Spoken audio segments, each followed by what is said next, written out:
Hello everyone မင်္ဂလာပါကျွန်တော်တို့မေလေးပဲဖြစ်ပါတယ်ကျွန်တော်တို့ဒီနေ့၄လပိုင်း9ရက်2026အင်္ဂါညချန်ပီယံလိရှုံးထွက်ပွဲစဉ်ဒီရက်ဒါပထမညကနေပြီးတော့ကြိုဆိုလိုက်ပါတယ်ခင်ဗျာကျွန်တော်မင်းကတော့ကိုဆရာတို့ကို free video နှစ်ပွဲတင်ပေးခဲ့တဲ့ဟာမှာကျွန်တော် Udinese body နဲ့ Girona body ရွေးချယ်ပေးခဲ့တယ်နှစ်ပွဲလုံးနိုင်ပြီးတော့နှစ်ပွဲလုံး all win ခဲ့ပါတယ်ဒါတကယ်ဝမ်းသာရပါတယ်ခင်ဗျာကျွန်တော်ရဲ့အဲ့ဒီပွဲတွေမှာသုံးသက်သွားတဲ့သုံးသက်ချက်တွေကိုလည်းကိုဆရာတို့တွေကြည့်ပြီးတော့ဒါနောက်ပွဲတွေမှာလည်းချိန်ထိုးပြီးစဉ်းစားနိုင်မယ်လို့ကျွန်တော်ယူဆပါတယ်ခင်ဗျာကျွန်တော်တို့ကအဲ့လိုမျိုးကိုဆရာတွေနိုင်နေဆိုရင်ဝမ်းသာနေရတာပါဆိုတော့ဒီညချန်ပီယံလိညအတွက်ကျွန်တော် free နှစ်ပွဲကျွန်တော်နှစ်ပွဲလုံးအတွက်ကိုကျွန်တော်သုံးသက်ပေးခဲ့ကြပါတယ်ဒီဗီဒီယိုမှာတော့ကျွန်တော်ပထမတစ်ပွဲကိုသုံးသက်ပေးသွားမှာပဲဖြစ်ပါတယ်ခင်ဗျာ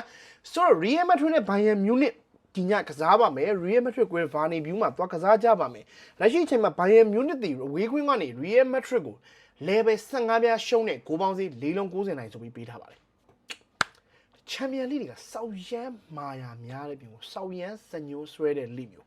ဥပမာ Yogres နဲ့ Spoon နဲ့ပြန်ပြီးတွေ့တာမျိုးHaaland တော့မုံပေးတွေ့တယ် Bellingham တော့မုံပေးတွေ့တယ်ဘာပေး PSG ဒါနောက်ပိုင်းပေးတွေ့ဖို့ပေးတွေ့လိမ့်မယ်တွေ့ပြီးလာတော့မသိဘူးကျွန်တော်တို့ခေါင်းထဲမရှိလို့သိတာဘာပေးမိုနာကိုပြန်တွေ့ဒီလိုမျိုးတွေဗျာ script ဆောင်ရမ်းစညိုးရေးတဲ့လိမျိုးဒါပေမဲ့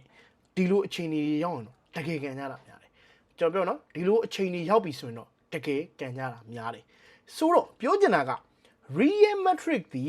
Bayern Munich နဲ့မတွေ့ခင်ရှေ့အဆင့်မှာတွေ့ခဲ့တဲ့အသင်းဒီ Man City နဲ့ Man City ကအဲတုန်းက Real Madrid ကမှဘယ်လောက်ပေးခဲ့လဲ February hat-trick နဲ့ 3-0 နိုင်သွားတဲ့ပွဲမှာ level 85ပြားရှုံး level 90အထိပေးခဲ့တယ် Real Madrid က sorry Real Madrid ကို Man City ကအဲ့လောက်တောင်ပေးခဲ့တာဒါဆိုရင် Bayern Munich ကဘာဖြစ်လို့ Man City ပေးတဲ့ဈေးကိုမပေးရတာလဲလက်ရှိဘောလုံးဥရောပဘောလုံးကဘာ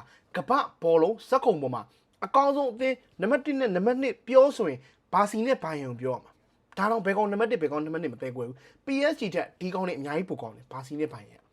လက်ရှိမှာသူတို့စောင့်ရမ်းကောင်းနေတယ်ဟုတ်ပြီဒါဆိုရင် Man City တောင်85ပြားရှုံးပေးခဲ့တဲ့ဟာကိုဘာဖြစ်လို့ Real Madrid ကိုဘိုင်ယန်က15ပြားပဲပေးရတာလဲအမ်ဘာပေးမပါလို့တဲ့ Man City ပေးခဲ့တော့ Okay ဒါဆိုရင်လေဘာပေးတယောက်ရဲ့ဈေးသည် level 50မို့လို့ပြား90ထပ်ပြီးတိုးလိုက် Bayern Munich ရဲ့ဈေးသည်65ပြား80တောင်မပြည့်သေးဘူးအဲ့တော့ဘလို့ပဲဖြစ်ဖြစ် Bayern Munich ဒီအနည်းဆုံး level 50ရှုံးပေးရပါလိမ့်မယ်ဘာဖြစ်လို့လဲ Bayern ဒီနောက်ဆုံးဘက်မှာ Freiburg ကို2-0ရှုံးနေရကနေအဝေးဝန်းကနေ 2-3 နဲ့ပြန်နိုင်အောင်ကစားပြခဲ့ပြီးတော့ဒါလက်တော် reason form ပြောတာနော် Real Madrid ဒီနောက်ဆုံးဘက်မှာ Mallorca လိုအတန်းစင်းစုံတွေကအပင်းကိုရှုံးခဲ့တာဖြစ်တဲ့အတွက်ကြောင့်ထိုးသားတွေရဲ့အထင်ကြီးမှုဒီ Bayern Munich စီမှာပဲရှိနေပါလိမ့်မယ်ဒါတော့မှ Bayern ဒီဒီစီပဲပေးထားရတယ်ဆိုတာဒီ Real Madrid ကိုမနိုင်လို့ကျွန်တော်ယူဆပါတယ်အဲ့တော့ပထမတစ်ပွဲနေနဲ့ကျွန်တော်ဒီ Real Body ကိုရွေးချယ်ပေးခြင်းပါ